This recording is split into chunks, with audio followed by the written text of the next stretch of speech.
नमस्कार, ये आकाशवाणी चंडीगढ़ है। अब आप प्रतीका से प्रादेशिक समाचार सुनिए। हरियाणा के मुख्यमंत्री नायब सिंह ने प्रधानमंत्री किसान सम्मान निधि की 19वीं किस्त जारी करने पर प्रधानमंत्री का किसानों की तरफ से आभार जताया है।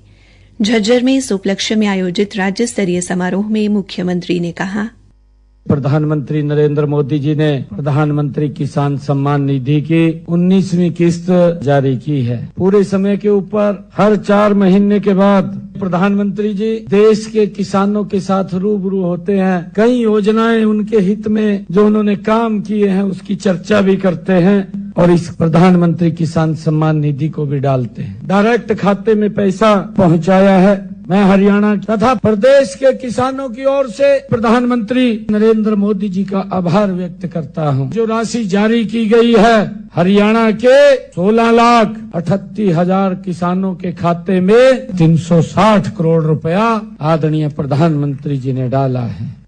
झज्जर में राज्य स्तरीय किसान सम्मान समारोह में बतौर मुख्य अतिथि शिरकत करते हुए कहा कि झज्जर जिले के भी 77,000 किसानों के खातों में 17 करोड़ 41 लाख रुपए की राशि डाली गई है।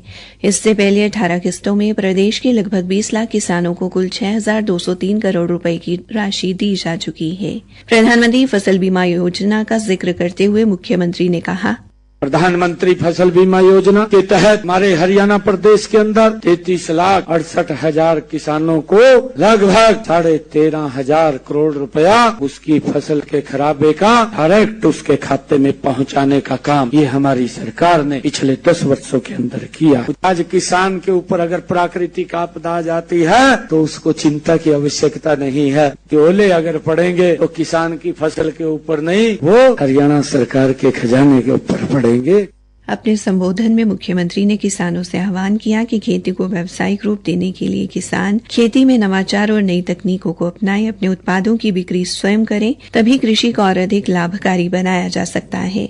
उन्होंने किसानों से जैविक और प्राकृतिक खेती की ओर भी कदम बढ़ाने को कहा।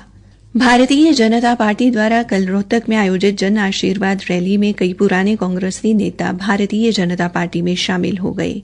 नगर निकाय चुनाव के लिए पार्टी का संकल्प पत्र जारी करने के बाद आयोजित इस रैली में मुख्यमंत्री नायब सिंह ने कहा कि लोग भारतीय जनता पार्टी की नीतियों से प्रभावित होकर उनकी पार्टी में शामिल हो रहे हैं। उन्होंने कहा, अभी यहाँ पर 30-40 लोगों ने कांग्रेस छोड़ करके भारतीय जनता पार्टी को ज्वाइन किया है। मैं उनसे बात कर रहा था कि आप कब से कांग्रेस में सेवाएं दे रहे थे, तो कोई बता रहा था पिछले 35 साल से दे रहा था, कोई कह रहा था 40 साल से दे रहा था। कांग्रेस की जड़ें हिल चुकी हैं। अगर 40 साल का कार्यकर्ता भारतीय जनता पार्टी के अंदर ज्वाइन कर रहा है तो कांग्रेस पार्टी एक मूली रह गया, बाकी कुछ नहीं है। मुख्यमंत्री ने नगर निगम चुनाव में भारतीय जनता पार्टी की जीत का दावा किया। उत्तर प्रदेश के प्रयागराज में ऐतिहासिक महाकुंभ का आधिकारिक समापन महाशिवरात्रि के शुभ अवसर पर होगा। प्रशासन ने इसे दिव्य और भव्य बनाने के लिए व्यापक तैयारी की है। श्रद्धालुओं की सुरक्षा और सुविधा के लिए कई पहल की गई है। हरियाणा के शिक्षा मंत्री महिपाल ढांडा ने कहा कि सरकार किसानों के कल्याण को लेकर प्रतिबद्ध है और सरकार खेत से लेकर बाजार तक किसानों के साथ खड़ी है। पानीपत में कृषि विज्ञान केंद्र ऊर्जा में आयोजित कार्यक्रम को बतौर मुख्य अतिथि संबोधित करते हुए श्री ढांडा ने कहा कि कृषि में 60% रोजगार की संभावना है और सरकार इसे 80% तक बढ़ाने को लेकर प्रयत्नशील है। उन्होंने कहा कि सरकार ने पीएम किसान सम्मान निधि योजना का किसानों को हर वर्ष लाभ दिया है। इस योजना से मध्य व लघु किसानों को सहारा मिला है। इस अवसर पर उन्होंने 4 प्रगतिशील किसानों को सम्मानित भी किया।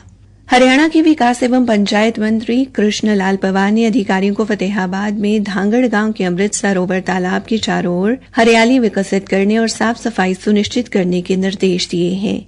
कल इस तालाब का निरीक्षण करने के बाद उन्होंने कहा कि राज्य सरकार जल संरक्षण योजनाओं को प्रभावी ढंग से लागू करने के लिए प्रतिबद्ध है और अमृत सरोवर योजना के तहत हर जिले में तालाबों का निर्माण व पुनरुद्धार किया जा रहा है। इसी के साथ ये समाचार बुलेटिन समाप्त हुआ।